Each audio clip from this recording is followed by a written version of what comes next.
The Barack Obama Foundation's Leaders Programs aim to inspire, empower, and connect regional cohorts of changemakers to accelerate positive and lasting change in their communities and throughout their region.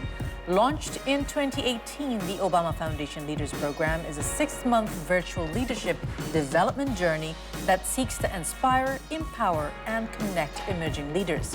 The program also offers practical skill building for social change, leadership coaching, discussion of critical issues, and small group support. These selected Obama leaders come from 23 countries and various backgrounds from the public, private, and non-profit sectors, have a positive impact on their advocacy, and have the capacity to inspire more good practices in their sphere of influence. The issues raised by the Obama leaders are also very diverse, such as climate change, human rights of indigenous groups, education, and so on.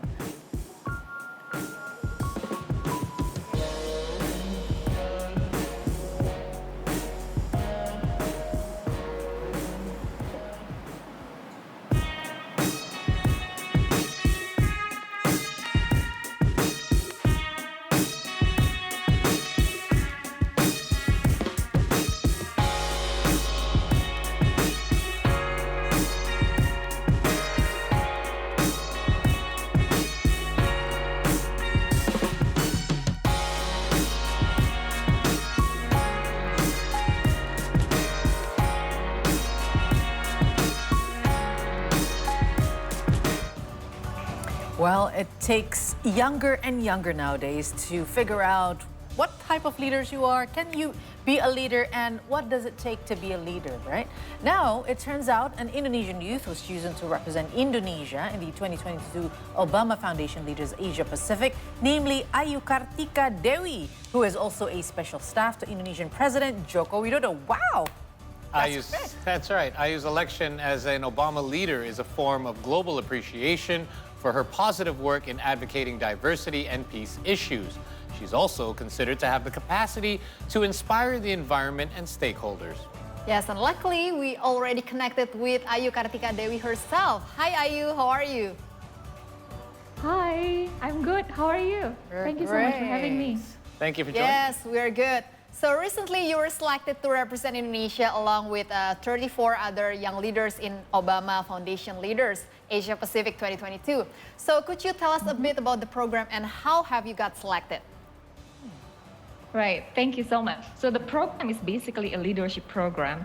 So all of us who are selected, we are going through 6 months leadership training online. And then during our last month, basically we all brought together to New York for a final programs, trainings, and then we got to meet with the President Obama, and we had conversations with him. We learned a lot from his leadership and his inspiration.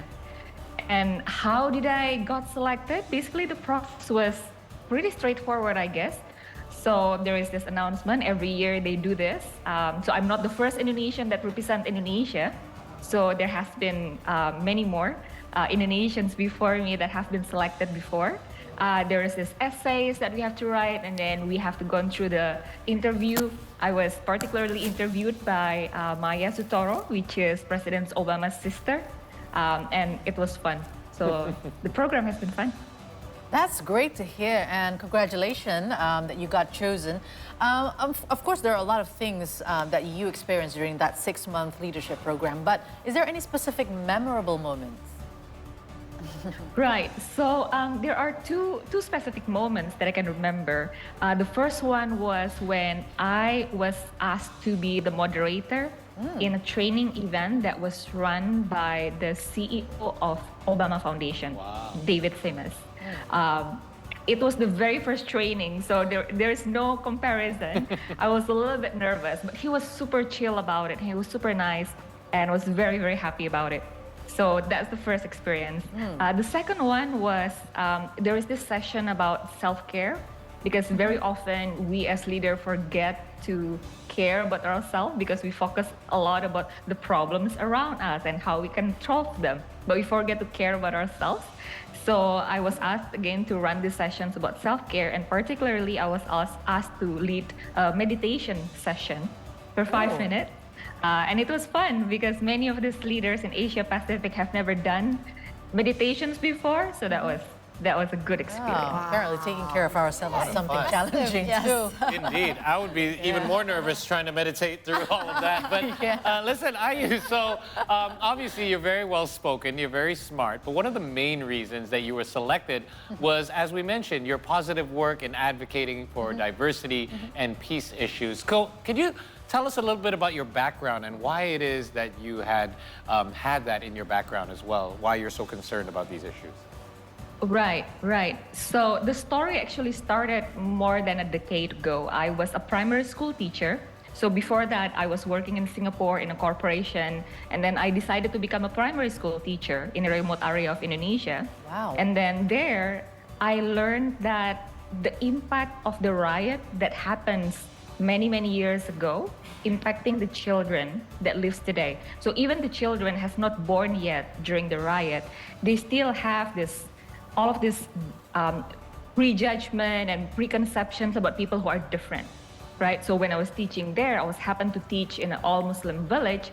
All my students actually have this hatred and fear towards Christian students or towards Christian people. And they've never met any Christians in their life because we live in an all-Muslim community at that time. And I'm sure that this also happens on the other side of the village, right? And then through that moment, I realized that this is what I want to do. I want to do my work of life. I want to do it in the area of tolerance. So I started my organization called Sabang Merauke, which is basically an intra-nation student exchange program. So students from different parts of Indonesia during school holiday can stay with families of different ethnicities and religion. And the idea is so that they can learn that people who are different are not scary. Yeah. And Like then a student after exchange that, program, right? Yeah, that's right. Yes, like a student exchange So program, but this cool. is within Indonesia. Right. And then I started to lead Indica Foundation, and then basically the decade-long progress basically got into President Jokowi's Wow. ear, and then I got selected to become one of his special staff in the area of peace and tolerance. And what have you learned by starting these programs, Ayu, along the way? That to be a leader, and this is regardless of the sector, right? So a lot of my friends in my cohort, some of them are in the health sector, education, financial literacy, or anything. Regardless of the sector, to become a leader, first thing first, we need to understand what is self. Because without us understanding who we are, we will not understand what is our agency, and we will not understand what we can and what we cannot do. We will mix up always among these two. We will think that we can do something that we cannot change, therefore we are frustrated. Or we think that we cannot change something, but we actually can, therefore we are undermining our agency. So this is the first thing that we learn. That's a great point, because a lot of us are That's probably putting a lot of effort but going down the wrong path. Yeah. Very well explained, Ayu. And when did you start your foundation, the Sabang Merauke? And where are the project areas so far? So Sabang Merauke actually just celebrated 10-year anniversary. Wow, Congratulations! 10 It's been a years decade. ago. Yeah. Yes. And the students are coming from many different parts of Indonesia, from Papua to Aceh to Kalimantan to different provinces or different cities in Java. So many different parts of Indonesia. And total, the students and the participants that have joined in this program, online and offline, total has been 3,000 Indonesians that have joined this program. Yeah. I mean, Indonesia offers you a very good playground, as you mentioned before. We have this diversity, but sometimes we take it for granted. We don't know what challenges there are and what benefits that we can actually gain from it, right? And so you must have challenged a lot of, faced a lot of challenges during your exchange program, leading and all that.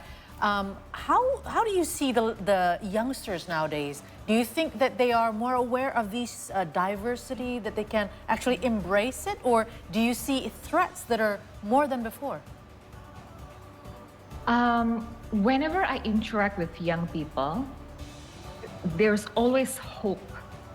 And because whenever I interact with them, there's always young people who are very critical, who ask the right questions and difficult questions, who push for changes. And sometimes this is not comfortable, right? Yeah. And dare to take the risk And in a lot of the things that we do, leaders who are in the forefront of doing things will always face the risk.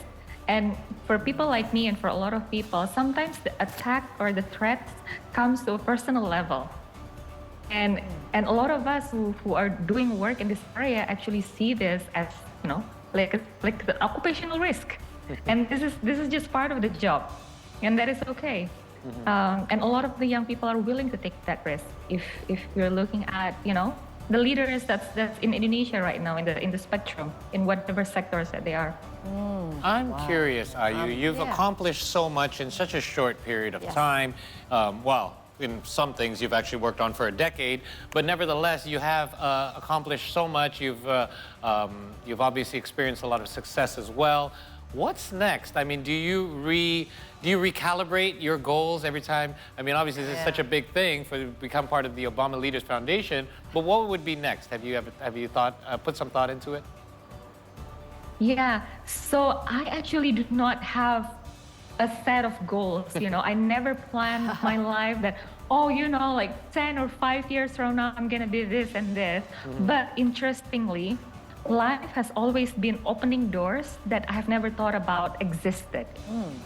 True. So what has been driving me to where I am today is basically keep learning and keep meeting the right people.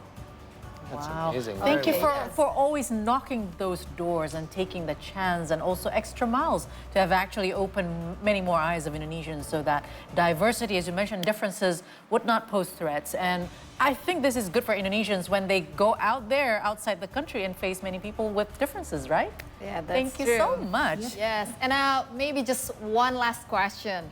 What is your hope or dreams for Indonesia?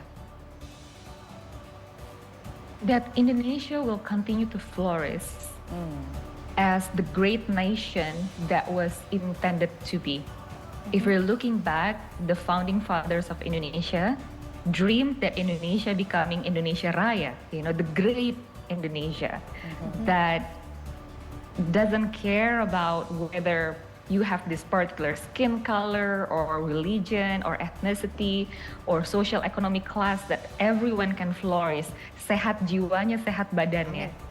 They can be healthy, body, mind, and soul, so that we can flourish and unleash our potentials. And I think that's my ultimate hope for Indonesia. Well, no wonder you were chosen as a Obama Foundation leader to represent Indonesia. We couldn't have said it better ourselves. Thank you so much, Ayu, for your time. We really do appreciate it. Thank you, Ayu. Congratulations Thank you so much once for again. having me. It's our honor.